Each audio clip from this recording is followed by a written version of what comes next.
Oi, meus amores, tudo bem? Então, a Bruxa de Salem volta hoje com mais um relato.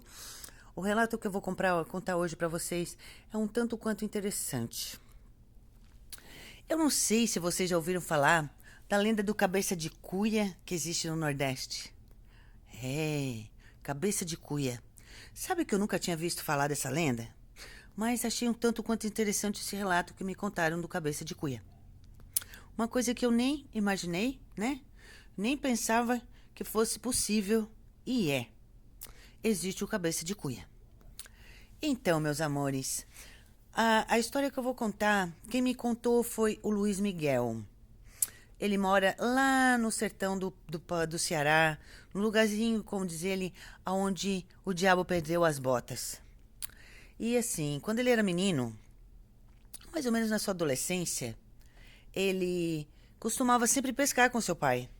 Ele amava fazer pescaria com o pai dele. O pai dele era um homem muito bom, muito atencioso. Ele veio de uma família muito pobre, muito humilde. O sustento deles vinha direto da terra. Eles tinham que plantar para poder comer, né? E, e eles pescavam muito para poder se alimentar. E era assim, pescarias em rio, né? Lá no Ceará se pesca muito em rio. E sempre se ouvia falar do cabeça de cuia, que era um ser que habitava dentro das águas e que as pessoas tinham que tomar muito cuidado. Que durante as noites de lua cheia não era bom ficar pescando, porque o cabeça de cuia podia vir e te levar para as profundezas das águas. Mas o pai desse jovem que conta a nossa história, ele não tinha medo do cabeça de cuia, até porque ele achava que era só um conto de carochinha.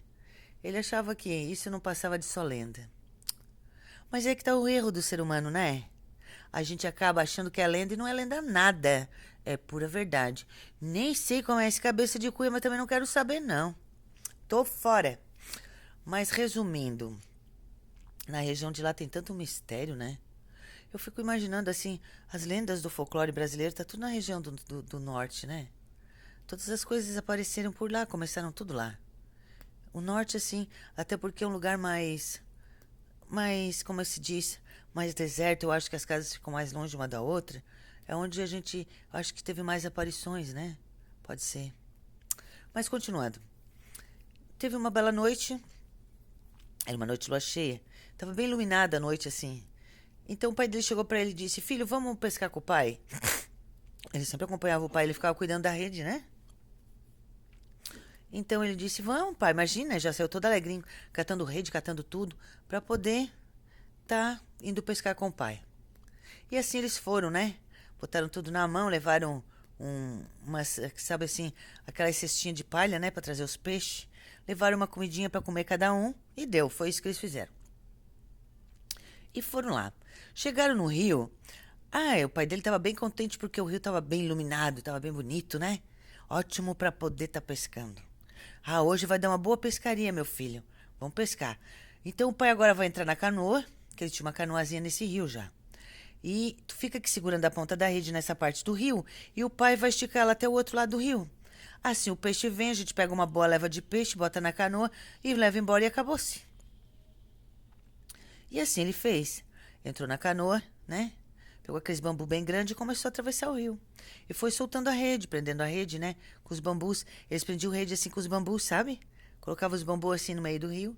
E a rede ali era amarrada. Aí cada bambu que ele colocava, ele tinha que pegar um pedaço da rede e amarrar no bambu. Segundo o que o jovem nos conta. E ele começou a ver que tinha alguma coisa de errado nadando perto dele, quando ele estava ali segurando a ponta da rede. O jovem que conta a história. E ele disse que aquilo era muito estranho. Vinha ali, fazia umas bolhas muito grandes assim, mas não era peixe.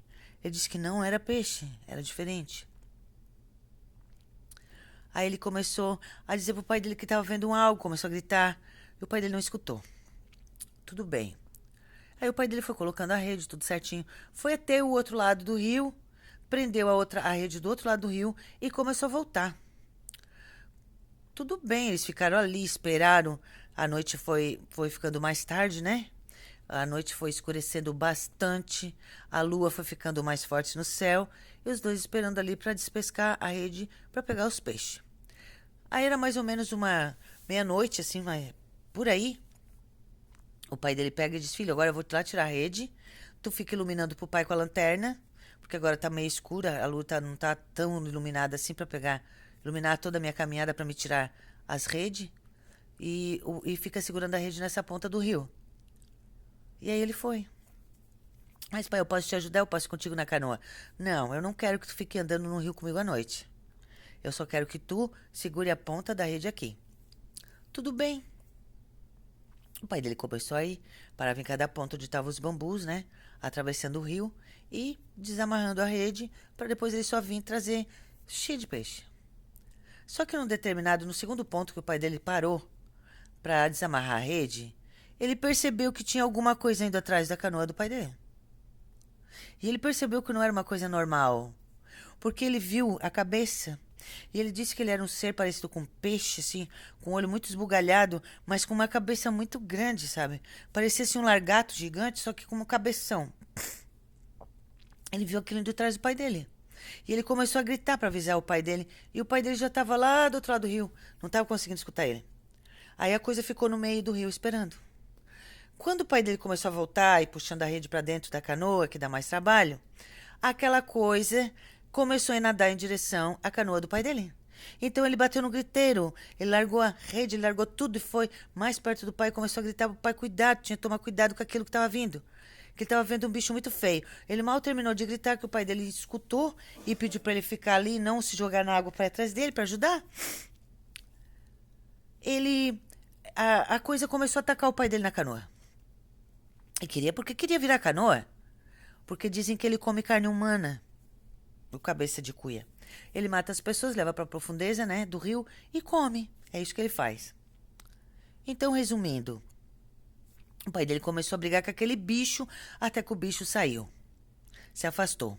Então, o pai dele deixou rede, deixou tudo e começou a remar, né, para chegar mais rápido na costa, para chegar ali com o filho, porque estava preocupado com o filho dele. Também porque o bicho podia sair da água e atacar o menino. Aí, resumindo, quando ele estava bem perto da costa já, aquele bicho veio e deu um solavanco embaixo da canoa. E o pai dele caiu da canoa dentro d'água. E ele viu o pai dele brigando com aquele bicho. E eles brigaram mais ou menos por uns 15 minutos. E o pai dele sumiu nas águas e nunca mais apareceu. Aquela coisa levou o pai dele. Ele teve que voltar sozinho para casa, chorando, de noite, e contar para a mãe que o pai tinha caído no rio. Fizeram buscas, fizeram de tudo para encontrar o corpo do pai dele e nunca foi encontrado. Reza a lenda que aquele rio, todas as noites, as pessoas que pescam lá, até porque quase ninguém pesca naquele rio, não gostam, e dizem que tem um senhor que navega de canoa nas noites de lua cheia.